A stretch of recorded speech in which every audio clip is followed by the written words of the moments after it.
Olá, tudo bem? Bom ter você aqui neste dia para aprendermos um pouquinho mais a respeito da igreja, do início da igreja, onde nós estamos estudando o tema central Cristianismo Pioneiro, baseado no livro de Atos dos Apóstolos. A lição de hoje é uma continuidade das lições anteriores, onde nós estamos vendo a respeito dos fatos marcantes do início da igreja. Então nós já vimos os sermões, os eventos, e hoje nós vamos ver a respeito das perseguições. Mas antes de abordarmos o assunto da aula de hoje, eu gostaria de fazer uma pergunta. Você já sofreu algum tipo de perseguição? Ou conhece alguém que tem sofrido algum tipo de perseguição religiosa? E como você tem lidado com essa situação? Se você quiser, compartilha conosco aqui no nosso canal do YouTube, ou então através do nosso e-mail, ebdnocaminhodafé@gmail.com. O texto áureo da aula de hoje está lá em Atos, capítulo 5, versículo 29. Diz assim: Então Pedro e os demais apóstolos afirmaram: é mais importante obedecer a Deus do que aos homens. E isso também seja uma verdade em nossas vidas. A obediência a Deus é mais importante do que a obediência a qualquer homem. Perseguição é algo sempre presente na história do cristianismo.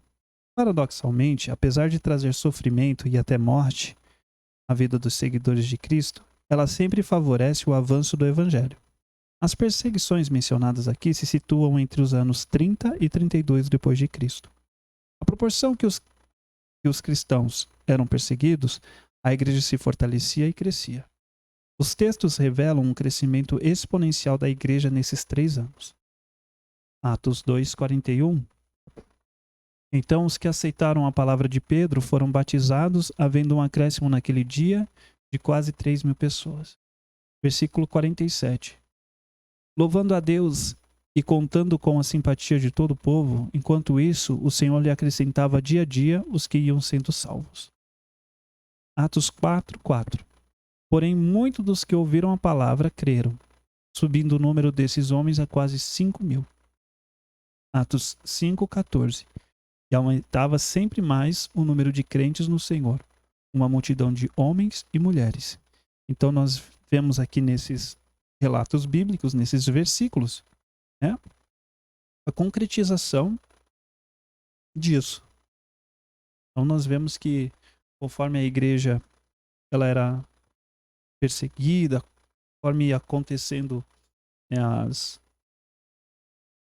os problemas, as dificuldades, a igreja cada vez mais ela se fortalecia e crescia. E nós esperamos que isso também sirva como um estopim para as nossas igrejas nos dias de hoje. Que isso também ela sirva como, de certa forma, um entusiasmo, né, para as nossas igrejas, para que as nossas igrejas elas não venham parar no caminho, mas que nós possamos dar continuidade a essa história tão magnífica, tão fantástica. A primeira perseguição que nós vamos ver hoje é a perseguição movida pelo Sinédrio e o julgamento de Gamaliel. O crescimento da Igreja de Cristo era notório em toda Jerusalém, inclusive entre os líderes religiosos da época que haviam consentido na morte do Senhor Jesus Cristo, pagando uma grande quantia de dinheiro aos soldados que presenciaram os fatos da ressurreição, a mentir sobre o assunto. Ao ouvir que os apóstolos estavam anunciando Jesus vivo e os seus milagres que não podiam ser negados nem ocultados, e que estava havendo uma explosão de fé dentro da própria liderança religiosa judaica, eles ficaram furiosos. Além disso, os apóstolos que estavam provocando tudo isso eram homens simples e sem erudição, como eles mesmos atestavam. Atos capítulo 4, versículo 13. Ou seja, eles não tinham o diploma nem a aprovação do Sinédrio para serem pregadores ou profetas para o povo judeu, embora estivessem revolucionando Jerusalém e as aldeias vizinhas com suas palavras e milagres. Tudo isso levou o Sinédrio a usar da autoridade que tinham para fazer calar os apóstolos. Acompanha comigo o texto bíblico lá de Atos, capítulo 5, do versículo 17 em diante. Levantando-se, porém, o sumo sacerdote e todos que estavam com ele, isto é, o partido dos saduceus, ficaram com muita inveja, prenderam os apóstolos e os recolheram à prisão pública. Mas de noite um anjo do Senhor abriu as portas da prisão e, levando-os para fora, lhes disse: Vão ao templo e digam ao povo todas as palavras desta vida. Tendo ouvido isto, logo ao amanhecer, entraram no templo e ensinavam. Quando chegaram o sumo sacerdote e os que estavam com ele, convocaram o sinédrio e todo o conselho dos anciões do povo de Israel e mandaram buscar os apóstolos na prisão. Mas quando os guardas chegaram lá, não os encontraram no cárcere, e voltando relataram, dizendo: Encontramos a prisão fechada com toda a segurança e as sentinelas nos seus postos junto às portas. Mas, abrindo as portas, não encontramos ninguém dentro. Quando o capitão do templo e os principais sacerdotes ouviram essas informações, ficaram perplexos a respeito deles e do que viria a ser isto. Nesse momento, alguém chegou e lhes comunicou: Vejam, os homens que os senhores prenderam estão no templo ensinando o povo. Então o capitão e os guardas foram e os trouxeram sem violência, porque temiam ser apedrejados pelo povo. Trouxeram os apóstolos, apresentando-os ao sinédrio, e o sumo sacerdote os interrogou, dizendo: Não é verdade que ordenamos expressamente que vocês não ensinassem nesse nome? No entanto, vocês encheram Jerusalém com a doutrina de vocês e ainda querem lançar sobre nós o sangue deste homem? Então Pedro e os demais apóstolos afirmaram: É mais importante obedecer a Deus do que aos homens. O Deus de nossos pais ressuscitou Jesus, a quem vocês mataram, pendurando-o no madeiro. Deus, porém, com a sua mão direita o exaltou a príncipe e salvador, a fim de conceder a Israel o arrependimento e a remissão de pecados. E nós somos testemunhas desses fatos, nós e o Espírito Santo que Deus deu aos que lhe obedecem. Eles, porém, ouvindo isso, se enfureceram e queriam matá-los.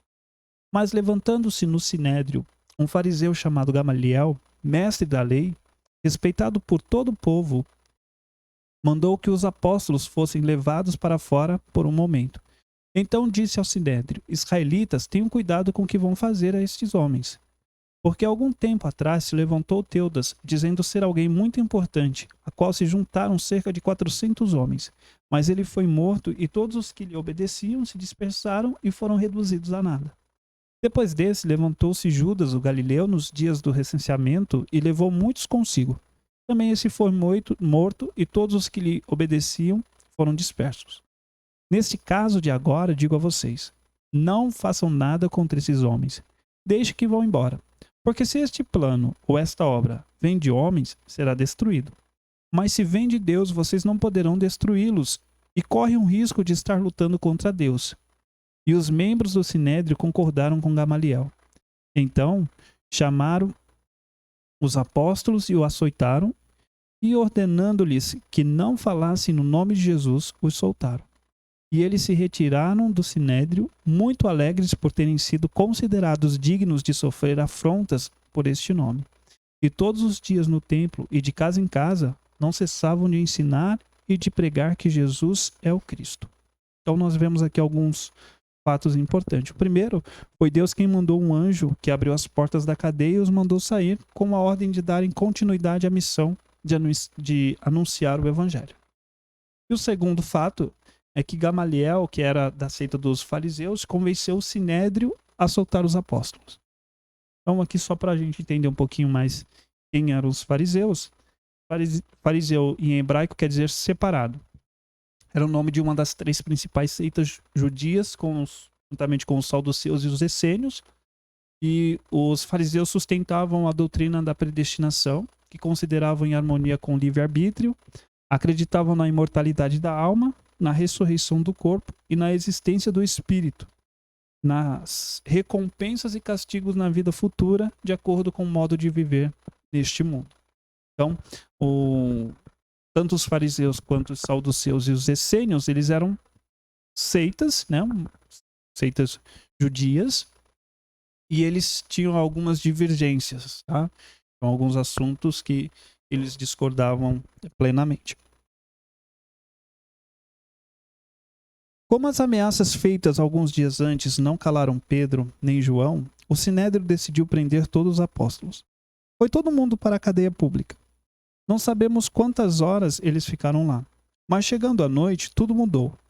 Deus mandou um anjo que abriu as portas da cadeia e os mandou sair com a ordem de darem continuidade à missão de anunciar o evangelho logo cedo no templo. E assim eles fizeram. Enquanto isso, o Sinédrio se reunia para o julgamento dos apóstolos. Quando mandaram buscar os presos, tiveram uma surpresa.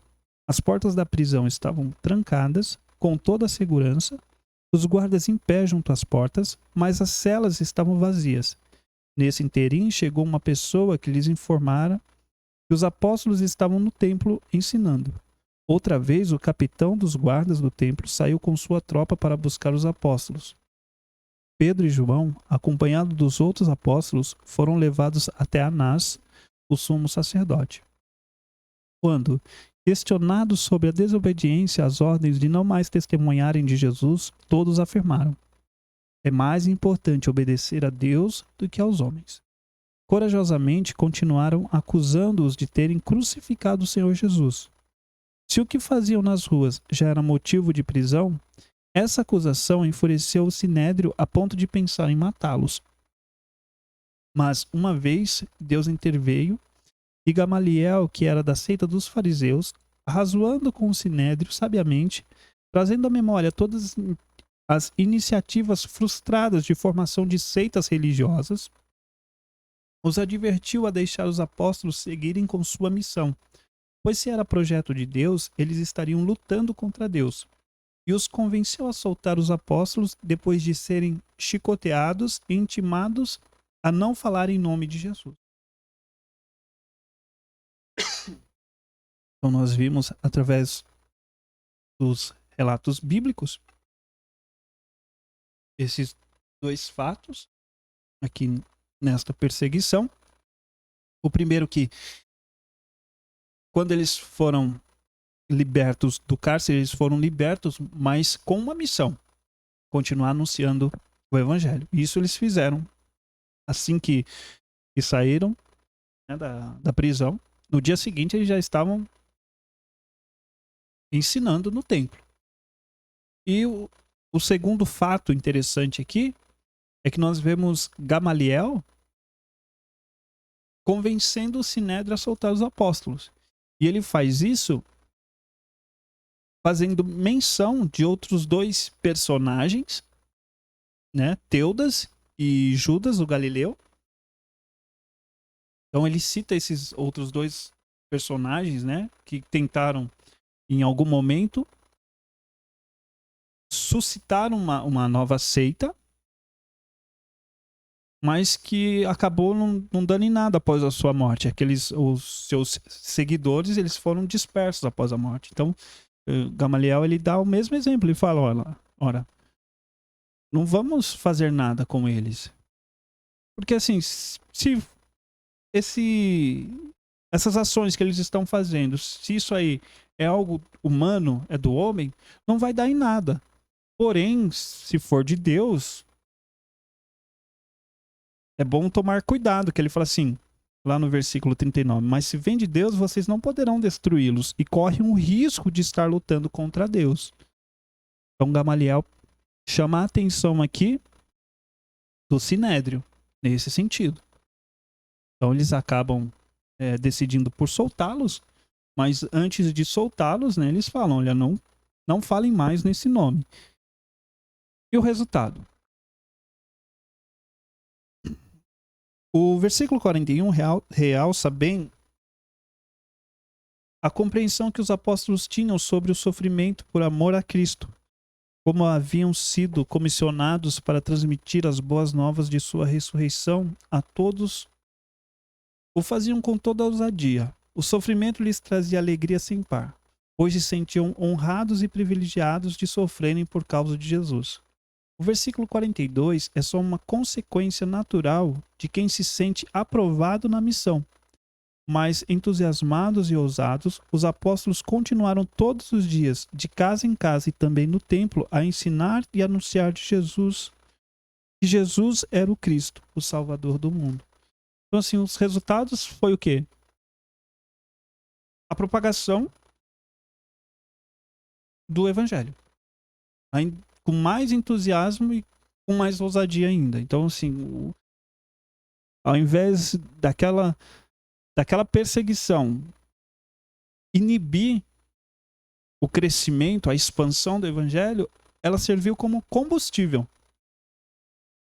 Então, eles levaram isso adiante. E eles ainda se sentiram privilegiados por estarem passando por aquele sofrimento e tudo mais, porque eles entendiam que eles estavam realmente cumprindo a vontade de Deus, obedecendo a vontade de Deus. Eles só estavam sendo perseguidos porque realmente aquilo ali vinha de Deus. Nós também possamos sentir esse mesmo...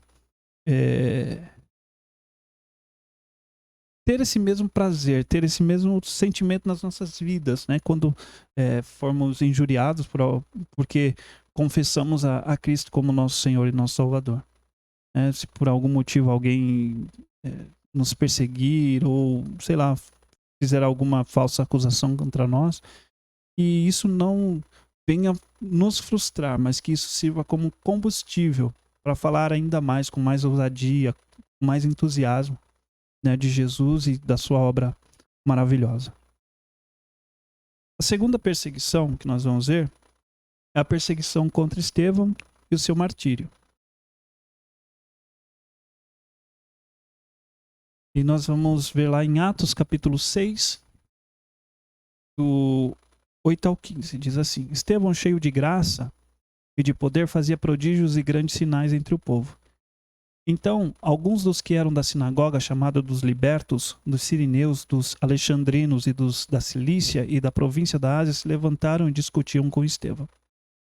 Mas eles não podiam resistir à sabedoria e ao espírito pelo qual ele falava. Então subornaram alguns homens para que dissessem: Ouvimos este homem proferir blasfêmia contra Moisés e contra Deus.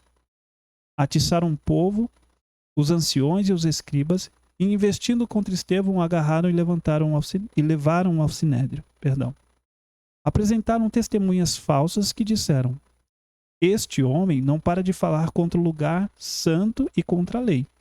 Nós ouvimos dizer que esse Jesus, o Nazareno, destruirá este lugar e mudará os costumes que Moisés nos deu.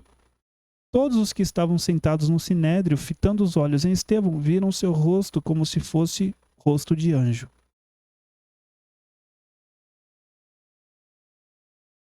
Agora nós vamos ler Atos 7, 51 ao 60. Homens teimosos e incircuncisos de coração e de ouvidos. Vocês sempre resistem ao Espírito Santo. Vocês fazem exatamente o mesmo que fizeram os seus pais. Qual dos profetas os pais de vocês não perseguiram? Eles mataram os que anteriormente anunciavam a vinda do justo, do qual vocês agora se tornaram traidores e assassinos. Vocês que receberam a lei por ministério de anjos e não aguardaram.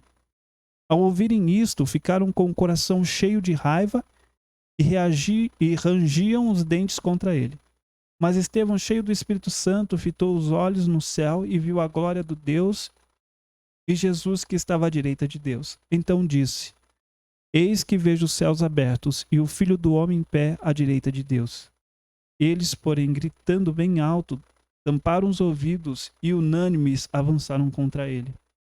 E expulsando-o da cidade, o apedrejaram. As testemunhas deixaram as capas deles aos pés de um jovem chamado Saulo. E enquanto apedrejavam, Estevão orava dizendo: Senhor Jesus, recebe o meu espírito. Então, ajoelhando-se, gritou bem alto: Senhor, não os condene por causa deste pecado. E depois que ele disse isso, morreu.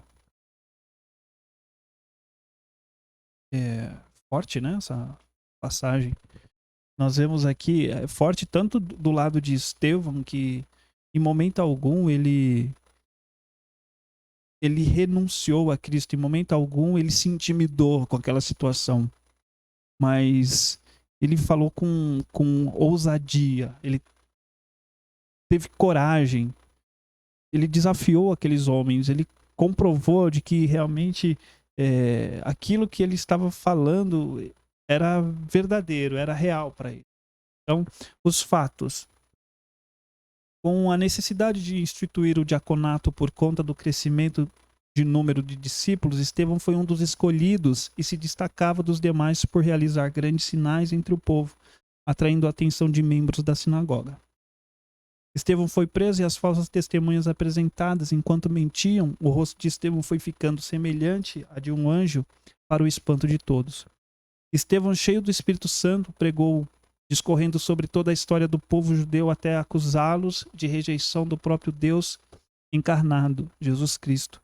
Estevão morreu clamando ao Senhor o perdão para os seus perseguidores.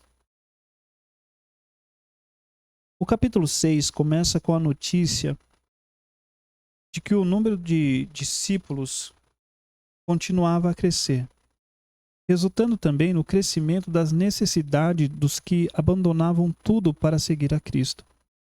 Fez-se então necessário a instituição do diaconato para o suprimento das necessidades dos irmãos, sem prejuízo do tempo dedicado à proclamação do Evangelho.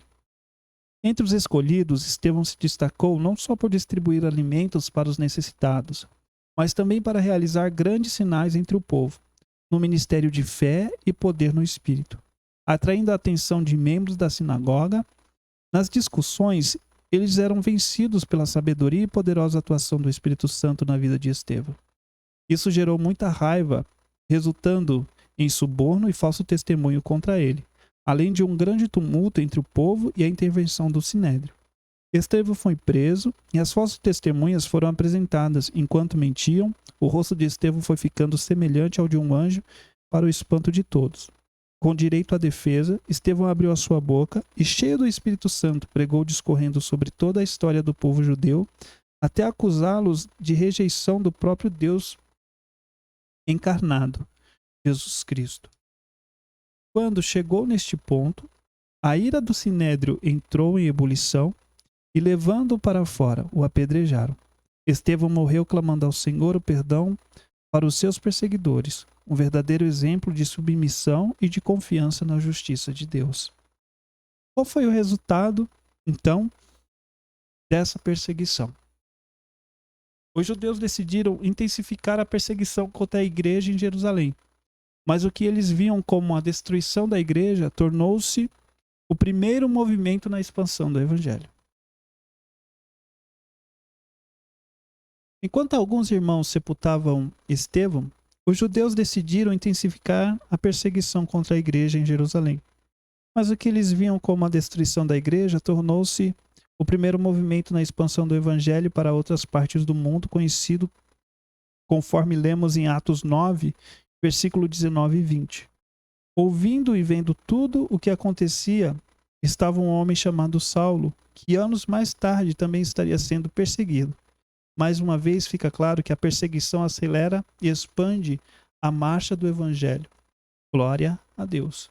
Então, nós vemos aqui que perseguição ela serve como um combustível, né, para a igreja. Pelo menos ela serviu ali naqueles dias como combustível. Eu não sei se você conhece ou já ouviu, né, algum relato de algum missionário que esteve em algum país onde a propagação do evangelho ela não pode acontecer de uma forma livre, de uma forma aberta. E como é a aceitação deste povo? Eu me recordo que em um momento eu estava em uma outra igreja onde veio um missionário que ele trabalhava com um grupo de missões na evangelização dos povos indígenas aqui no nosso país, no Brasil. E ele levou um vídeo onde um avião ele pousa, melhor dizendo, em uma aldeia, e esse avião ele está repleto com bíblias. Essas bíblias estão em sacos. E quando aquele povo, aquela tribo, eles veem que aquele avião ele está cheio de Bíblia, eles saem correndo em disparada atrás desse avião para poder pegar o seu exemplar da Bíblia. O amor era tão grande pelo que aquele livro revelava que eles saíram correndo. Eles não esperaram o avião parar. Eles saíram correndo de seus lugares atrás daquele avião para poder se apossar da sua porção bíblica. Isso para mim foi tão marcante, porque tem que ser assim. O nosso amor, né, por Cristo, o nosso amor por Deus, nosso amor pelo seu reino, ele tem que ser contínuo nas nossas vidas. Isso tem que servir como combustível nas nossas vidas. E nós temos, assim como nós vimos lá os apóstolos, e agora nós vemos Estevão com essa coragem, com todo esse entusiasmo que veio da parte de Deus sobre a vida deles. Não negaram, de forma alguma o rejeitaram, de forma alguma se calaram, mas levaram adiante. E é por isso que o evangelho chegou até nós, porque esses homens eles tiveram esta coragem. Isso nós estamos falando apenas ali do começo da igreja, mas nós vamos ver toda a história da igreja, nós vamos ver em toda a sua história homens que morreram por amor a esta obra, por amor a este trabalho, por amor realmente à obra de Deus através de Cristo Jesus. Partindo aqui então para a nossa terceira e última perseguição, a respeito da morte de Tiago e o castigo de Herodes. Está lá em Atos, capítulo 12, versículo de 1 a 25. Por aquele tempo, o rei Herodes mandou prender alguns da igreja para os maltratar. Mandou matar a espada Tiago, irmão de João. Vendo que isto agradava aos judeus, prosseguiu mandando prender também Pedro, e eram os dias dos pães sem fermento. Depois de prendê-lo, lançou-o na prisão, entregando-o a 4 escoltas de 4 soldados cada uma, para o guardarem. A intenção de Herodes era apresentá-lo ao povo depois da Páscoa. E assim Pedro estava guardado na prisão, mas havia oração incessante a Deus por parte da igreja a favor dele. Na noite anterior ao dia em que Herodes ia apresentá-lo ao povo, Pedro dormia entre 2 soldados, preso com 2 correntes. Sentinelas junto à porta guardavam a prisão. Eis, porém, que sobreveio um anjo do Senhor, e uma luz iluminou a prisão. O anjo tocou no lado de Pedro e o despertou, dizendo: levanta-te depressa. Então as correntes caíram das mãos dele. E o anjo continuou: coloque o cinto e calce as sandálias. E ele assim o fez. O anjo lhe disse mais: põe a capa e siga-me. Então, saindo Pedro, o seguia, não sabendo que era real o que estava sendo feito pelo anjo. Ele pensava que era uma visão. Depois de terem passado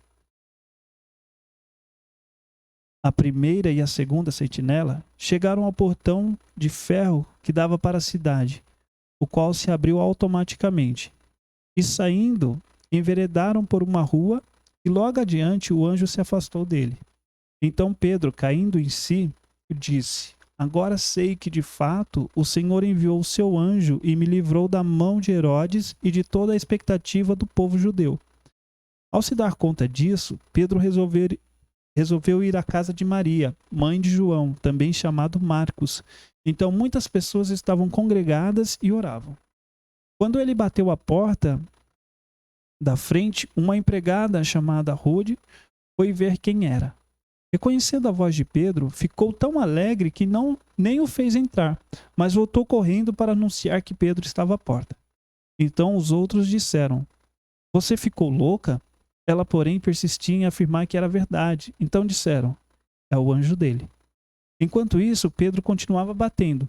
Quando abriram a porta, viram-no e ficaram admirados.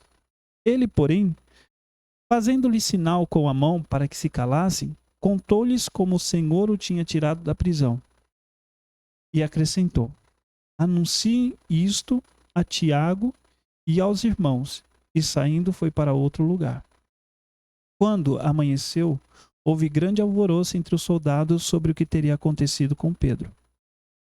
Herodes, tendo-o procurado e não achando, submetendo os sentinelas a interrogatório, ordenou que se aplicasse a pena de morte. E descendo da Judéia para Cesareia, Herodes passou ali algum tempo. Havia uma séria divergência entre Herodes e os moradores de Tiro e de Sidom. Estes, porém, de comum acordo, se apresentaram a ele e, depois de obter o apoio de Blasto, que era assessor do rei, pediram paz, porque a terra deles recebia alimentos do país do rei. Em dia designado, Herodes, vestido de traje real, assentado no trono, dirigiu-lhes a palavra, e o povo gritava: é voz de um Deus e não de um homem. No mesmo instante, um anjo do Senhor feriu Herodes, por ele não haver dado glória a Deus, e comido de vermes, morreu. Entretanto, a palavra de Deus crescia e se multiplicava. Barnabé e Saulo, cumprida a sua missão, voltaram de Jerusalém, trazendo consigo João, também chamado Marcos. Então nós vimos aqui a respeito da morte de Tiago e o castigo de Herodes. E os fatos que nós encontramos aqui. Herodes havia mandado prender alguns da igreja e mata à espada Tiago, irmão de João. E Herodes, buscando mais aprovação entre os judeus, prosseguiu mandando prender a Pedro. O capítulo 12 é o registro de mais perseguições. Herodes, que era neto de Herodes, que havia mandado matar as crianças quando Jesus nasceu, e sobrinho de Herodes, o tetrarca, que havia mandado decapitar João Batista, estava ocupado com a perseguição da igreja, chegando a matar Tiago, irmão de João, filho de Zebedeu, ao fio da espada.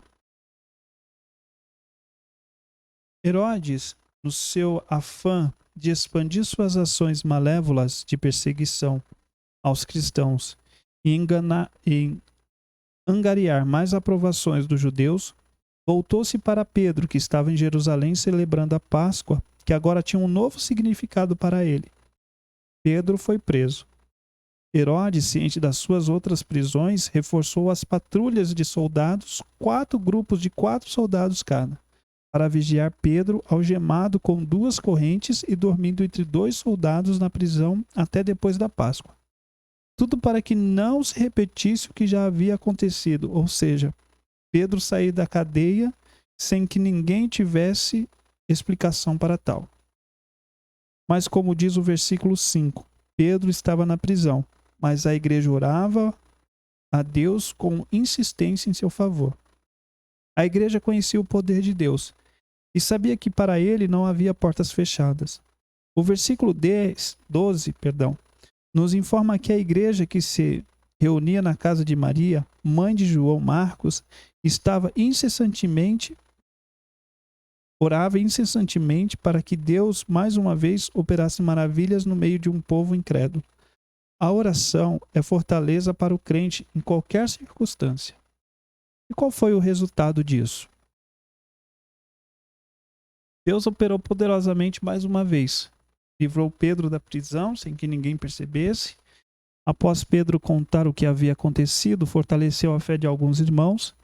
Herodes, porém, após mandar matar todas as sentinelas que estavam cuidando de Pedro, enfureceu-se contra Tiro e Sidom e resolveu mostrar seu poder, mas acabou morto. No entanto, a palavra de Deus crescia e multiplicava.